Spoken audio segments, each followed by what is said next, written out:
நைட்டில் வந்து கண்டிப்பாக விண்டோ திறந்து வச்சுட்டு தான் தூங்கணும். ஏசியே யூஸ் பண்ணாலும் இப்போ நிறைய பேர் வந்து அப்போ ஏசியோட கம்ப்ரெஷர் போயிடும் அப்படின்வாங்க. அப்போ நம்ம கிட்னி போனால் பரவாயில்லையா? ஒரு ரூமில் ஏசி போட்டிருக்கோம் அப்படின்னா நிறைய பேருக்கு பேஷண்ட்ஸ்க்கு அட்வைஸ் பண்ணுவேன் என்ன அப்படின்னா கிட்னி ஸ்டோன்ஸோட வருவாங்க. என்ன அப்படின்னா நல்லா அப்போ தான் சாப்பிட்ருப்பாங்க, உடனே அப்படியே படுத்துருவாங்க, தண்ணியும் குடிக்க மாட்டாங்க, ப்ளஸ் ஏசி ரூமில் இருப்பாங்க. ஸோ இப்போ என்ன ஆகுது அப்படின்னா உடம்புக்குள்ளே இருக்கிற மாய்ஸ்சர் எல்லாம் அது சக் பண்ணிடும். அது ஏசி தவிர்க்க முடியாது. இருந்தாலும் அவங்களுக்கு என்ன ஒரு அட்வைஸ் அப்படின்னா நம்ம விண்டோ இருந்தது அப்படின்னா ஒரு விண்டோ கொஞ்சமாவது திறந்து வச்சுருக்கணும். ஸோ ஃப்ரெஷ் ஏர் உள்ளே வரணும்.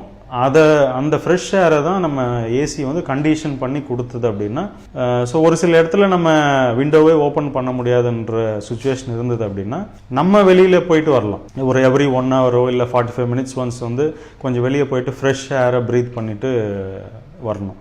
நைட்டில் வந்து கண்டிப்பாக விண்டோ திறந்து வச்சுட்டு தான் தூங்கணும். ஏசியே யூஸ் பண்ணாலும் இப்போ நிறைய பேர் வந்து அப்போ ஏசியோட கம்ப்ரெஷர் போயிடும் அப்படின்வாங்க. அப்போ நம்ம கிட்னி போனால் பரவாயில்லையா? கிட்னி லங்ஸுக்கு வந்து ரொம்ப முக்கியம் அது ஃப்ரெஷ் ஏர்ன்றது. ஸோ அதனால் கொஞ்சமாவது ஓப்பன் பண்ணி வச்சுட்டு தூங்கணும். ஸோ நிறைய பேருக்கு இருக்கிற இன்னொரு சந்தேகம் வந்து என்ன அப்படின்னா வந்து சாப்பிட்டதுக்கு அப்புறம் தண்ணி குடிக்கலாமா? அதே மாதிரி வந்து ஒரு நாளைக்கு ஒரு மனுஷன் வந்து எவ்வளோ தண்ணி குடிக்கணும் அப்படின்றது, தண்ணி எவ்வளோ குடிக்கணுன்றது ஒவ்வொரு இண்டிவிஜுவல் தான் முடிவு பண்ணும். தனி மனிதனோட ஒரு இதுதான் அது.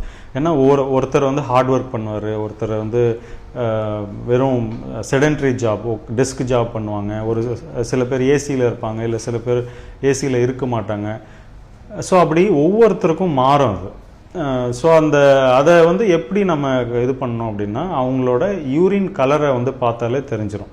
லைட் எல்லோவாக இருந்தால் உடம்புக்குள்ளே கழிவு இருக்குன்னு அர்த்தம். ஸோ அந்த கழிவு வெளியே போகிறதுக்கு தண்ணி குடிக்கணும்னு அர்த்தம். அதுதான் இண்டிகேஷன். ஸோ எப்போ வந்து தண்ணி குடிக்கணும் அப்படின்னா சாப்பிட்றதுக்கு அரை மணி நேரத்துக்கு முன்னாடி குடிச்சிடணும். ஒன்ஸு சாப்பிட்டுட்டோம் அப்படின்னா 1 மணி நேரம் கழித்து தான் தண்ணி குடிக்கணும். ஏன்னா ஸ்டொமக்கில் வந்து ஆசிட் செக்ரீட் ஆகுது. நம்ம சாப்பிட்ற உணவை ஜீரணம் பண்ணுறதுக்கு அமிலம் செக்ரீட் ஆகுது. அதனோட பிஹெச் வேல்யூ பார்த்தீங்கன்னா 3.5 pH அப்படின்னு சொல்லுவாங்க, ஒரு கணக்கு இருக்குது. நம்ம தண்ணி குடிச்சிட்டோம் அப்படின்னா அது 6.57 pHக்கு வந்துடும்.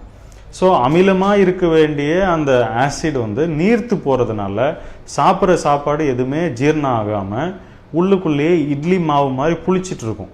அந்த புளிச்சு போய் வர்றது தான் கேஸு, அசிடிட்டி, இன்டைஜஷன், எனக்கு உப்பசமாக இருக்குது அப்படின்னு சொல்லுவாங்க இல்லையா? இது எல்லாத்துக்கும் முக்கியமான காரணமே சாப்பிடும்போது தண்ணி குடிக்கிறது, இல்லை சாப்பிட்டு முடிச்சுட்டு உடனே குடிக்கிறது.